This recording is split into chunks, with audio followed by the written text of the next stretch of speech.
కొన్ని రోజులకు ఇద్దరు చనిపోతారు. ఇక్కడ సాధువు చనిపోతాడు, అక్కడ ఆ వ్యభిచారి ఆమె చనిపోతుంది. వ్యభిచారేమో స్వర్గానికి వెళ్తుంది, సాధువేమో నరకానికి వెళ్తాడు. సాధువు అడుగుతాడు భగవంతుణ్ణి, ఏంటి స్వామి ఇది? నిరంతరం నీ నామస్మరణతో, నీ నామజపంతో నేను, నా భక్తులు నిరంతరం నిన్ను తరించిన నేనేమో నరకానిక, పాపపు పనులు చేసి ప్రజలను తప్పుదోవ పట్టించిన ఆ వేశ్య స్వర్గానిక?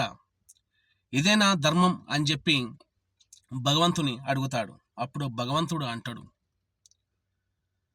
ఓ సాధువా, మన చేతికి 10 రకాలుగా వేలు ఉన్నట్టు లోకంలో 10 రకాల మనుషులు ఉంటారు.